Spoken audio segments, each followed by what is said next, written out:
Hello and welcome to Mama's Relaxation. Today I want to share with you some recent reflections I have had on guilt.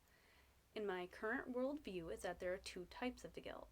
The first is when we realize we have done something that was hurtful to someone, and we think, I did my best in that moment, but looking back, my best really wasn't very good. So it's time for you to make amends in your own heartfelt way and say you're sorry in the way that feels best to you. And your apology is really for you.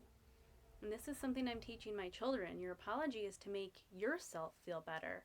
You can't control how the other person reacts. You can't make them forgive you. You can't make them run to you with open arms and say, it's okay. Because sometimes to them, it's not going to be okay. So I've taught my kids to, when someone apologizes to them, to say, thank you. Because they might not be ready to say all is forgiven.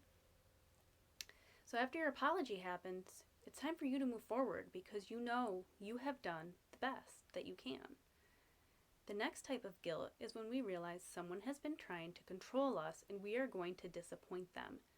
And we can either disappoint ourselves by acting in a way that is out of alignment with who we are and what we really want, or we can act in a way that disappoints them. And we might realize that this is something that shouldn't have been controlling us in the first place. This might not even be a person. It might be societal conditioning, cultural constraints, gender norms. There's a huge list of layers of things that try to control us, that we have to kind of break free from. An example of this is my sister saying, I feel guilty. I've been listening to so many ebooks.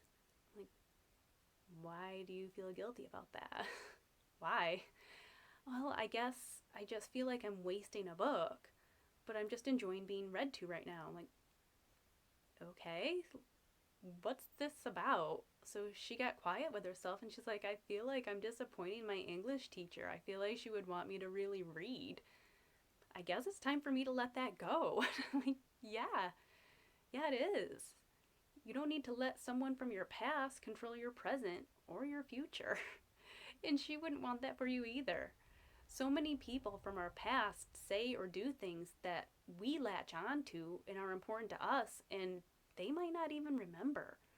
They might not ever have meant for us to take them to heart in that way, but just really stuck with us. And it's our job to sort those things out and let go of that.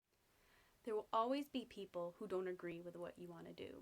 There will always be people who feel like you should be doing something different. And you might even feel like you should be doing something different in your mind, but in your heart, you know that what you're doing is right. And following your heart is the best thing that you can do, because your heart is what fulfills you, and your heart is what's going to lead you forward to your most authentic self. And when you're yourself, that's when you feel the happiest. And it's sometimes hard after years and years of feeling guilty to figure out who we are. But just by asking ourselves in a quiet moment, what do I want? How can I move forward with this?